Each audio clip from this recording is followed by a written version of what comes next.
함께 하실 하나님 말씀 요한복음 6장 16절에서 21절까지 말씀입니다.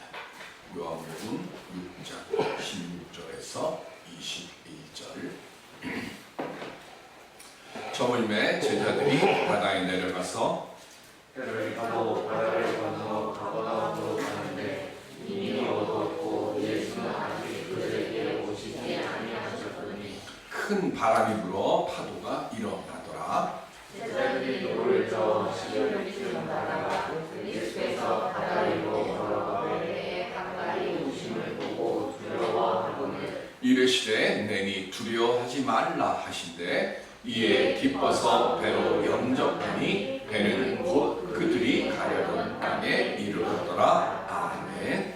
이 말씀을 통해서 하나님의 귀한 은혜가 평안히 함께할 수 있기를 주님의 이름으로 축원드립니다. 베토벤의 머리카락이라고 하는 책이 있습니다. 2004년 러셀 마틴이라고 하는 사람이 쓴 책인데 20대 초반부터 복통에 시달렸고 31살에 청각장애가 시작이 되고 그리고 42살에 청력을 완전히 잃어버렸습니다. 그리고 56세가 됐던 1827년에 세상을 떠났습니다.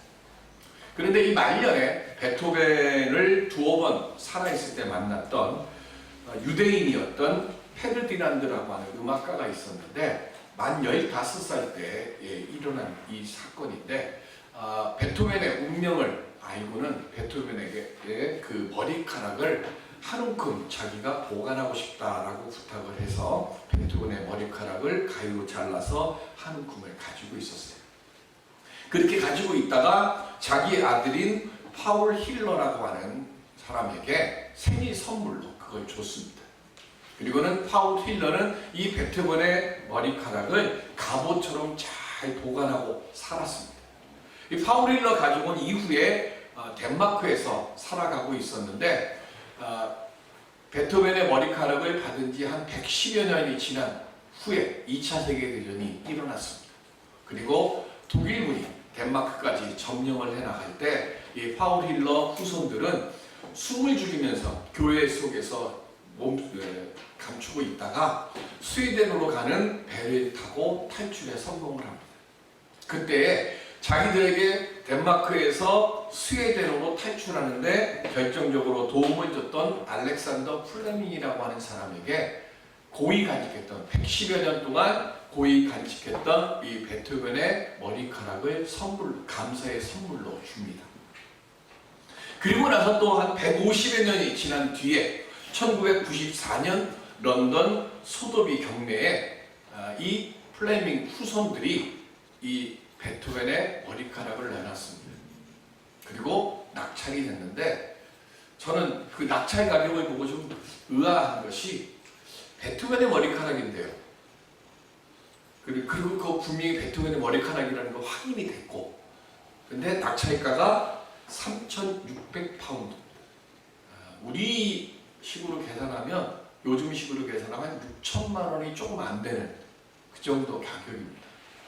베토벤의 이름값에 비하면 너무 베토벤 머리카락 한 가락도 아니고 한 움큼인데요. 그렇게 해서 구입했던 이 베토벤의 머리카락을 미국에 있는 베토벤 협회에서 의뢰를 했습니다. 그리고는 그 머리카락을 분석했습니다. 그랬더니 베토벤의 그 머리카락에서 정상인의 100배에 해당되는 납이 검출이 됐다고 합니다.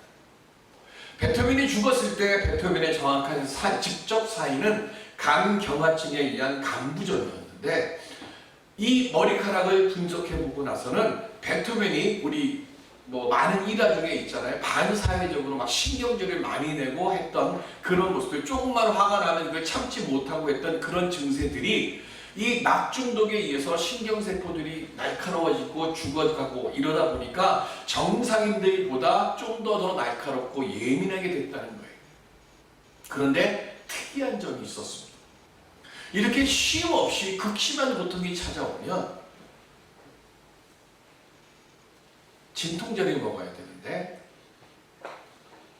지금도 마찬가지고 그 당시에도 마찬가지고 진통제는 뭐가 들어있어요? 마약 성분이 들어있죠. 너무 극심한 고통이 오면 이 고통을 잊게 하기 위해서 마약을 먹게 되는데 베토벤의 머리카락에서는 마약 성분이 하나도 안 나왔다는 거예요. 그래서 이 베토벤의 머리카락이라는 책에서 뭐라고 얘기하는가 하면 베토벤은 그렇게 극심한 고통 속에서도 맑은 정신으로 작곡을 하기 위해서 그냥 그 고통을 그냥 참았다는 거예요. 마약을 먹으면 고통은 그 몽롱한 상태 속에서 고통을 잃어버릴지 모르지만 뭘 못해요? 노래를 못 지어요. 그러니까 맑은 정신을 유지하기 위해서 그렇게 극심한 고통이 찾아오는데 그걸 그냥 참고 견뎠다는 거예요. 수많은 사람들이 지금 전 세계적으로 출구가 보이지 않는 고통과 어려움 속에 있습니다. 우리도 역시 마찬가지입니다. 그러면 그런 고통 속에 살고 있는 우리들, 믿는 우리들은 어떤 모습을 지켜야 할까요? 예레미야 29장 11절에 보시면 시작. 여호와의 말씀이니라 너희를 향한 나의 생각을 내가 아나니 평안이요 재앙이 아니니라 너희에게 미래의 희망을 주는 것이니라. 아멘. 망해가는 나라 앞에서요 예레미야 선지자가 뭘 선포하는가 하면 하나님께서 내게 말씀하셨습니다. 이제 우리나라 망합니다. 망하고 앞으로 70년 동안 포로 생활을 할 것입니다. 그러나 그 포로 생활이 끝나고 나면 하나님께서 우리들로 하여금 예루살렘으로 다시 돌아오게 하실 것입니다 라고 예언을 하는 것이 10절의 말씀이에요. 그리고 10절에 그 말씀을 하고 난 뒤에 11절에 예레미야가 하는 말씀이 뭐냐면 하나님께서 내게 말씀하셨습니다. 그런데 그런 고통은 우리들로 하여금 재앙으로 주시려는 것이 아니라 뭐로 주셨다고요? 평안을 주시기 위해서 주신 것입니다 라고 이야기를 해요. 그러면서 이 재앙, 나라를 빼앗긴 이 고통, 이 재앙의 시간, 어찌 보면 70년이라고 하는 시간이 얼마나 긴 시간일까요? 우리 일제 36년도 참으로 길고 긴 시간이었어요. 그런데 그거에 배가 되는 70년의 세월을 살아가야 되는데 얼마나 힘들고 어렵겠습니까? 그럼에도 불구하고 예레미야 선지자는 그것이 재앙이 아니라 평안을 선물로 주시기 위해서 우리에게 희망과 소망을 주시는 그런 시간으로 그것을 하나님께서 지금 다듬고 계신다라고 말씀해요. 그러면서 예레미야는 한 말씀을 더합니다. 그렇게 하나님이 주시고자 하시는 평안을 우리가 고통 속에서 얻기 위해서 해야 될 것이 뭐냐? 12절 13절에 뭐라고 말씀하는가 하면 온 마음으로 나를 구하면 나를 찾을 것이고 나를 만날 것이다 라고 하나님이 약속하시는 거예요.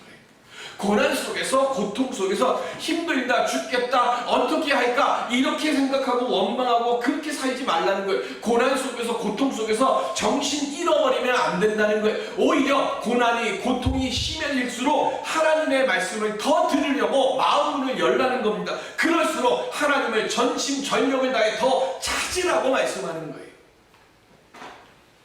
그 극심한 고통 속에서 베토벤이 만든 노래가 있습니다. 9번 교향곡입니다. 여태까지 베토벤 이전까지 한 번도 행하지 않았던 방법을 썼습니다. 뭐가 다를까요? 베토벤 이전까지는 교향곡에 합창이나 노래가 들어가지 않았어요.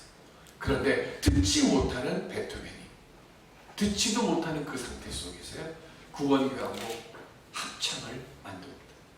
그리고 듣지 못하는 상태에서 자기가 직접 주의를 합니다. 관객들이 일어나 환호를 치는 때 베토벤은 귀에 들리지 않기 때문에 멍하게 있을 때 악장이 베토벤을 뒤로 돌리기 위해서 환호하는 관객들을 보게 합니다. 고통을 잊기 위해서 만약에 베토벤이 마약을 먹었다고 하면 9번 합창곡 만들어지지 못했을 겁니다.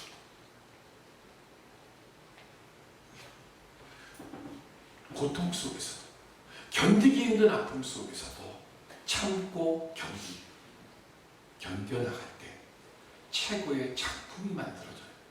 우리 성도들도 마찬가지입니다. 고난의 시간 속에서 우리를 향해 기대하고 계시는 하나님의 관점을 볼 수 있는 믿음의 눈과 시각을 갖는 우리들이 될 수 있기를 바랍니다. 우리가 그렇게 믿음의 눈과 시각을 가질 때 그때 고난의 시간 뒤에 하나님의 영광을 돌리는 은혜의 시간을 만들 수 있도록 우리 주님께서 우리와 함께해 주실 줄로 믿습니다. 이 시간 그 은혜의 시간 속에 살아갈 수 있는 믿음 갖는 우리들이 될 수 있기를 주님의 이름으로 간절히 기원드립니다. 그럼 어떻게 하면 그 은혜의 관점을 우리가 가질 수 있을까요? 갈릴리 호수는 길이가 20.8km고 그리고 가장 넓은 폭이 12.8km입니다. 수심이 깊은 곳은 228m고 낮은 곳은 25m예요. 구약 성경에는 킨네렛 또는 킨네롯 바다라고 기록을 하고 있습니다. 그리고 신약 성경에는 우리 설교요약 뒷면에 보면 갈릴리 호수 해가지고 그 근편에 지금 예수님께서 행하셨던 그 사역들이 나와요. 거기 티베라라고 되어 있죠. 그리고 가버나움이 나옵니다. 그리고 막달라라고 하는 곳이 나오는데 이 막달라는 막달라 마리아가 살았던 그 마을입니다. 그러니까 지금 갈릴리 호수를 주변으로 해서 모든 일들이 일어나고 있는데 지금 그곳에서 지금 주님이 뭘 하셨어요? 오병이어의 기적을 행하시고 난 뒤에 제자들을 배를 타고 가버나움으로 건너가라고 말하십니다. 제자들은 예수님께서 도보로 가버나움으로 가실 줄을 알고 그리고 지체 없이 그래서 배를 타고 호수로 지금 배를 타고 건너가려고 합니다. 마태복음 14장 23절에 보면 시작 무리를 보내신 후에 기도하러 따로 산에 올라가시니라 저물매 거기 혼자 계시더니 아멘. 예수님이 제자들만 따로 보내신 이유는 마태복음에는 예수님께서 기도하러 올라가신 거예요. 뭘 기도하러 가셨을까요? 오병이어의 표정을 보고 사람들이 흥분해서 예수님을 왕으로 추대하려고 하는 모습을 보입니다. 그 모습을 보고 예수님이 피하셨어요. 그 피하시는 모습을 보고 제자들의 마음속에는요 흥분했던 그 무리들처럼 제자들도 흥분한 거예요. 야, 우리 선생님 이제 진짜 왕 되시겠다. 만약에 우리 선생님이 왕이 되시면 나는 뭘 지금 우리 선생님에게 원할까 하면서 그렇게 흥분한 거예요. 그거를 마가복음 6장 52절에 그 마음이 둔하여졌다라고 써놨어요. 그러니까 세상에 일어난 예수님이 행하시는 그 표정을 보고 지금 이 사람들은 세상 것을 얻을 것에 지금 흥분했고 그거를 마가는 마음이 둔하여졌다고 기록을 한 거예요. 그 모습을 보시고 지금 예수님께서 이렇게 하면 안 되겠다고 하는 생각이 드신 거예요. 예수님이 지금 제자들 앞에서 표적을 행하셨어요. 첫 번째 표적이 물이 변해서 포도주가 되는 표적이었고 두 번째 표적은 죽어가는 왕의 신하의 아들을 말씀으로 고쳐주신 표적이고 세 번째 표적은 38년 된 환자를 말씀으로 일어나 걷게 하셨고 네 번째 표적이 오병이어의 표적을 행하셨어요. 이렇게 지금 예수님께서 표적을 행하신 이유는 한 가지, 예수님이 누구심을 알게 하려고 그리스도이심을 알게 하려고 지금 제자들과 사람들 앞에서 표적을 행한 거예요. 그래서 믿음의 눈으로 보고 깨달으라고 지금 행하셨는데 제자들은 마음이 둔해져 있어요. 마음이 둔해져 있다 보니까 지금 뭐로 보는 거예요? 믿음의 눈으로 보는 게 아니라 사람의 눈으로 보고 욕심의 눈으로 지금 예수님께서 행하시는 표적들을 바라보고 있었습니다. 그래서 예수님을 그리스도가 아닌 구약 성경에서 예언했던 대로 자신들을 인간적으로 해방시켜주고 로마의 식민 지배에서 벗어나게 하는 세상적 왕의 모습으로 보았어요. 이렇게 두면 안 돼요. 시각 교정이 필요한 거예요. 그래서 예수님께서 요한복음에 나오는 7가지 표적 중에 유일하게 제자들 앞에서만 행하신 표적이 오늘 본문에 나오는 5번째 표적입니다. 즉 제자들의 시각 교정을 위해서 지금 이 5번째 표적을 행하신 거예요. 날이 저물면 여러 번 말씀드렸지만 갈릴리 호수는 예상치 못한 돌풍이 많이 일어나는 지역입니다. 그래서 캄캄한 밤에 예상치 못한 폭풍이 치고 파도가 심하게 쳐요. 그래서 가만히 있을 수가 없으니까 제자들이 열심히 노를 저어서 호수를 건너가려고 합니다. 오늘 우리 한국어로 된 개역 성경에는 19절에 보면 10여리쯤 갔다 이렇게 되어 있어요. 그런데 이 10여리쯤 됐다고 하는 이 헬라어 원문은 25에서 30 스타디온을 갔다라고 기록합니다. 이 스타디온은 185m입니다. 그러니까 25에서 30 스타디온을 갔다라고 하는 이 말을 계산으로 환수를 하게 되면 약 4.6에서 5.6km 정도 움직였다는 것을 말하는 겁니다. 몇 시간을 했는지, 어디서 했는지 성경에 그것은 하나도 기록되어 있지 않습니다. 분명한 것 한 가지는 분명히 무언가 움직였어요. 가버나움 쪽으로 움직이려고 애를 썼을 거예요. 그런데 그렇게 열심히 애쓰고 있는 그때에 예수님께서 물 위를 걸어서 오시는 것이 보입니다. 풍랑이 거치게 일고 있는 상태에서 사람이 나타나니까 제자들의 눈에는 뭐로 보일까요? 유령처럼 보였을 것이고 귀신처럼 보였을 거예요. 그런데 요한복음에는 안 나와요. 마태복음이나 마가복음에는 물 위를 걸어오시는 예수님을 보고 유령이다라고 제자들이 두려워하니까 그때 예수님께서 내니 안심하라 라고 하는 말씀을 하시는 거고요.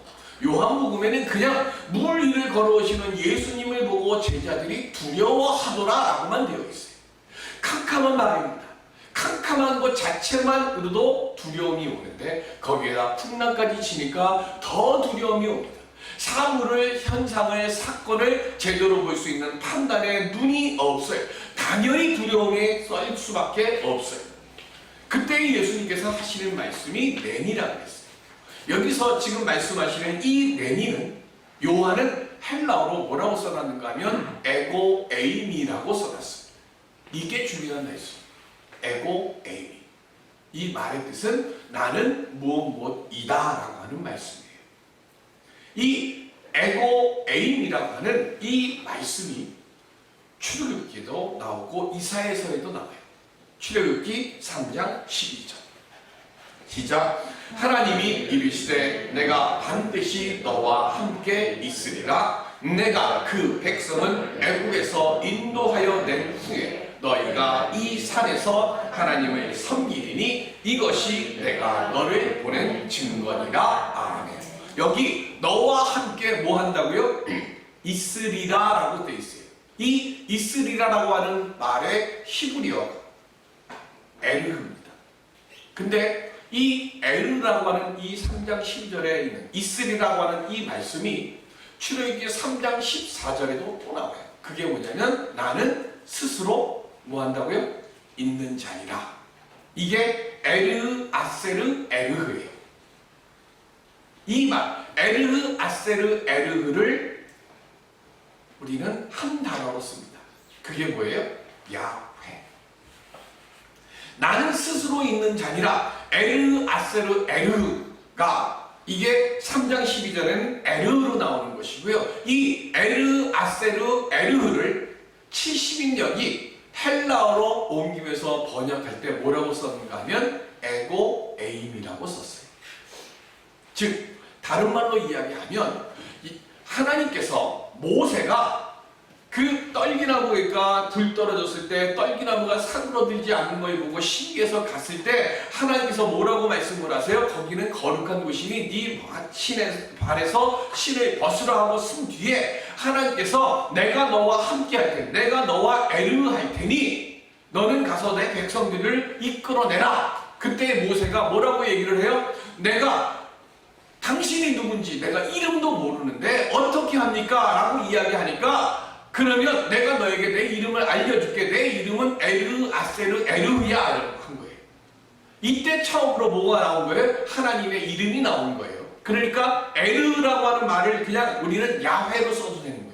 그러면 이 에르라고 하는 이 말을 에르 아세르 에르라고 하는 것은 나는 스스로 있는 자니라 그랬어요. 여기서 우리가 있다라고 하는 이 말을 주의해야 될 게 뭐냐면 그냥 가만히 있는 것. 하나님 가만히 계신 분이에요? 아니죠. 자, 임마누엘 뜻이 뭐예요? 임마누엘, 우리와 함께 하시는 하나님이에요. 똑같은 거예요. 그냥 함께만 계시면 됩니까? 안 되죠. 뭘 해야 돼요? 행동하셔야죠. 움직이셔야죠. 내가 아프고 내가 힘들고 내가 괴로울 때 가만히 보고 계시는 게 아니라 아프고 힘든 그곳에 오셔서 너 아프니? 너 아픈 거 내가 알아. 일어나. 하고 손을 밀어주시고 우리 이렇게 세워주시래요. 제가 계속 말씀드리지만 구약 성경을 한 권으로 쓰라고 그러면 출애굽기고요. 출애굽기를 한 장으로, 구약 성경을 한 장으로 쓰라고 그러면 그건 출애굽기 3장이에요. 출애굽기 3장에 15, 16, 17절에 뭐가 나와요? 내 백성들이 부르짖는 소리를 내가 들었고 보았고 알았다 그랬어요. 그리고 뭐예요? 이제 내가 너희와 함께 내 백성을 그 애굽 땅에서 내가 구원해내겠다. 이게 구약 성경 전체의 주제고 결론이에요. 그게 뭐예요? 그게 에르라는 거예요. 다른 말로 이야기하면 하나님은 내가 아파하고 내가 힘들어하고 내가 주저앉을 때 가만히 계신 분이 아니라는 거예요. 그냥 스스로 있는 분이 아니라 그것을 뭐예요? 보시고 들으시고 아시고 아는 데서 끝나는 것이 아니라 뭐 하는 거예요? 구원의 손길을 펼쳐주셔서 구원의 길로 구원의 자리로 인도해 주시는 분이시라는 거예요. 그거 예레미야는 뭐예요? 70년 포로 생활이 끝나고 나면 다시금 예루살렘으로 돌아올 것입니다라고 하는, 그래서 재앙이 아니라 뭐라고요? 평안이다라고 하는 그 선물을 주시기 위해서 하나님은 우리와 함께 하시는 분이시라는 거예요. 지금 예수님께서 제자들에게 에고 에임이라고 지금 말씀하시는, 내니 안심하라라고 하는 말씀하시는 이 말씀 속에 담겨있는 뜻이 뭔가 하면, 지금 그냥 예수님이 물 위를 걸어오시는, 그래서 뭐예요? 사람이 물 위에 뜰 수 있습니까? 없습니까? 못 뜨잖아요. 자연계의 중력에 의해서 사람 물속으로 가라앉을 수밖에 없어요. 그런데 예수님이 제자들 앞에서만 물 위에 떠서 지금 걸어오셨어요. 이 말은 뭐예요? 중력을 거스리는 분이시라는 거예요. 다른 말로 이야기하면 예수님은 자연계의 질서를 만드시는 분이시라는 것을 지금 첫 번째 표적에서 말씀하시는 것이고, 두 번째 표적에서 말씀하시는 게 뭐예요? 에고 에임이라는 거예요. 나는 여호와 하나님의 이름을 사용하는 사람이다. 나는 하나님의 이름을 사용하는 그리스도이다라고 하는 것을 제자들에게, 두려움 속에서 떨고 있는 제자들에게 암시해 주시기 위해서 지금 제자들 앞에서만 이 표적을 행하신 거예요. 그리고 요한복음은요, 다른 마가복음이나 마태복음하고 다르게 말씀하는 게 나와요. 뭐냐면 예수님 마가복음이나 마태복음에는 바다를 보고 풍랑을 보고 잠잠하라고 명하니까 바다가 풍랑이 잠잠해졌더라, 이렇게 돼 있어요. 마태복음에는 뭐예요? 베드로가 선생님이시거든 나도 물 위에 서게 하십시오라고 이야기하고 베드로가 빠져들어가니까 왜 이렇게 의심이 많으냐 하면서 손으로 잡아서 배 위에 앉으셨더라, 이게 끝이에요. 근데 요한복음은요 그게 없어요. 뭐만 있을까요? 21절 다시 같이 볼게요. 시작. 이에 기뻐서 배로 영접하니 배는 곧 그들이 가려는 땅에 이르렀더라. 풍랑이 잠잠해졌다 이런 얘기 없어요. 평안해졌다 없어요. 얼마의 시간이 걸려갖고 땅의 목적지에 도착했다 없어요. 마가나 마태는 목적지에 이르렀다라고 하는 표현이 없어요. 근데 요한은 중간은 다 생략하고 뭐만 왔어요? 예수님께서 에고 에임이라고 하는 이 말씀을 하니까 제자들이 기뻐서 예수님을 영접했더니 배가 어떻게 한 거예요? 그냥 풍랑이 있든지 없든지 그게 중요한 게 아니에요. 얼마의 시간이 걸렸는지 이거 중요한 거 아니에요. 중요한 건 뭐예요? 목적지에 가야죠. 풍랑이 있음에도 불구하고 예수님께서 배 위에 타시자마자 곧 그랬어요. 곧 예수님이 배 위에 앉으시자마자 풍랑이 있던 없던 이건 중요한 게 아니에요. 뭐예요? 목적지에 가셨더라는 거예요. 오늘 우리들이요 바다를 항해하거나 강을 항해할 때 조그마한 배를 타면 불안해하잖아요. 왜 불안할까요? 배가 조그마니까 조금만 바람 불면 뒤집어질까봐. 그래서 크루즈호 같은, 저희 샌프란시스코에 갔더니 그 크루즈호를 봤는데요 진짜 크더라고요. 물론 타보지는 못했습니다. 그냥 봤어요. 보기만 했어요. 근데 어마무시하게 커요. 그 배는 안전할까요? 우리는 세상의 물질, 명예, 권력 이런 걸로 뭐예요? 크루즈호 같이 큰 배를 만들려고 해요. 세상 것을 가지고 큰 배를 만들려고 해요. 왜? 우리는 뭐의 목표가 있어요? 풍파의 목표가, 우리 눈이 있어요. 조금 힘들고 조금 어려우면 그 풍랑이 나를 뒤집어 엎을까 봐 그것 때문에 걱정하고 염려를 해요. 근데 예수님이 말씀하신 거예요. 에고에이미. 내가 함께 할게. 오늘 우리는요, 물질이나 권력이나 지혜나 지식으로 우리는 인생의 배를 만들려고 하면 안 돼요. 뭐로 만들어야 되는 거예요? 예수 그리스도의 보혈의 공로와 은혜로 만드는 배를 만들어야 세상 사람들의 눈으로 볼 때 곧 뒤집어질 것 같은 조각배 같은 그 배 속에 있다 할지라도 우리는 뭐예요? 어떤 풍랑이 오고 어떤 풍파가 와도 어디를 가요? 목표지에 가는 거예요. 평안의 바다로 가게 되는 거예요. 그래서 우리가 예수 믿는 것이고, 그래서 우리가 예배 드리는 것이고, 그래서 우리가 말씀을 듣는 거예요. 이걸 못하니까 갈라디아서 3장 24절 시작. 이같이 율법이 우리를 그리스도께로 인도하는 초등 교사가 되어 우리로 하여금 믿음으로 말미암아 의롭다함을 얻게 하려 함이라. 아멘. 여기 초등교사라고 되어 있어요. 그런데 옛날 성경에는 뭐라고 되어 있는가 하면 몽학선생이라고 되어 있어요. 몽학선생이라고 하는 말의 뜻이 뭐냐면, 노예가 있어요.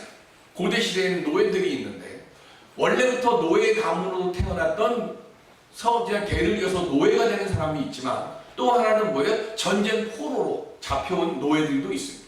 그런데 이 전쟁 포로로 잡혀온, 우리 성경에 나오는 에스라, 느헤미야, 다니엘, 이런 사람들이 다 뭐가 되는 거예요? 전쟁 포로들이에요. 그 살던 나라에서는 뭐였어요? 귀족들이었어요. 그런데 이런 사람들이 지금 전쟁의 포로가 돼가지고 들어오면서 뭐로 바뀐 거예요? 노예가 된 거예요. 아깝잖아요. 그러니까 주인들이 뭘 써요? 이 노예들을 선생으로 쓰는 거예요. 누구를 가르치게 하기 위해서요? 자기 자녀들을 가르치게 하기 위해서. 그래서 이 노예로 되어 있는 이 선생을 몽각 선생이라고 하는 거예요.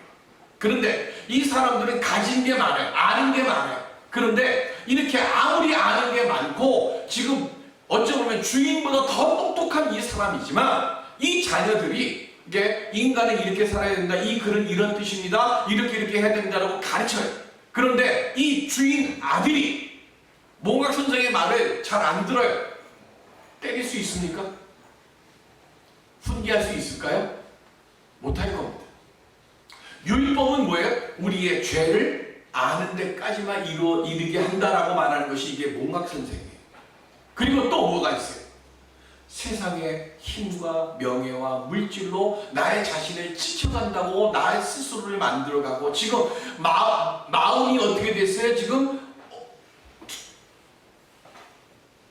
그 마음이 단단해져 버리게 되면 어떻게 되는 거예요? 그게 우리의 믿음도 몽학 선생이 되는 거예요. 그래서 예수님이 말씀하시는 거예요. 아는 것에 머물러 있지 말고 이제부터는 새로운 믿음의 지혜를 만들어 가라. 그게 뭐예요? 믿으라는 거예요. 아는 것은 믿음이 아니에요. 영접하는 자가 되라는 거예요. 영접하는 것이 뭘까요? 영접하는 자, 곧 그 이름을 믿는 자에게는 하나님의 자녀가 되는 권세를 주셨으니, 요한이 말씀하시는 이 영접하는 것이 뭐예요? 내가 쌓아왔던 모든 것들은 다 몽학 선생님으로 믿고 다 부시고 오직 뭐만 보라고요? 그리스도의 보혈의 은혜와 공로만 바라보고 예수님이 그리스도이십니다라고 하는 그 고백 앞에 내 자신을 뭐하라고? 던질 줄 아는 믿음을 갖는 사람, 그 사람이 영접하는 자고, 그 사람이 에고에이미를 믿는 사람이라는 거예요. 이 시간 몽학 선생의 제자가 아니라 예수 그리스도의 참 제자가 되고 참 자녀가 되는 믿음을 갖는 오늘 우리들이 될 수 있기를 바랍니다. 내가 지금까지 살아온 모습을 보고요, 앞으로 볼 때 나는 못할 거야 라고 생각하는 그 상황 속에 머무르면 우리는 몽학 선생에 머무르는 거예요. 70년 포로 생활을 끝내고 내가 너희들이 주는 것은 재앙이 아니라 평안이다라고 지금 하나님께서 예레미야 선지자를 통해서 말씀하신 그 말씀 속에 담겨 있는 것이 뭐예요? 내 눈으로 보지 못하는 것을 바라볼 수 있는 것, 그게 믿음이고, 에고에임이 예수님께서 우리에게 바라시는 것은 내 모든 판단과 내 모든 것들을 다 내려놓고 풍랑 보지 말고 누굴 보라고요? 우리 주님만 바라보는 믿음의 눈을 떠라. 그러면 너희들이 너희들이 생각하지 못했던 참 평안, 너희들이 생각하지 못했던 참 은혜의 자리에 내가 너를 인도해 줄 것이다 라고 하는 그 약속이 오늘 5번째 표적 속에 담겨있는 비밀. 오늘 이 비밀을 내 것으로 만들어가는 은혜의 열쇠를 손에 쥐고 돌아갈 수 있는 우리 모두가 될 수 있기를 주님의 이름으로 축원드립니다. 기도하겠습니다.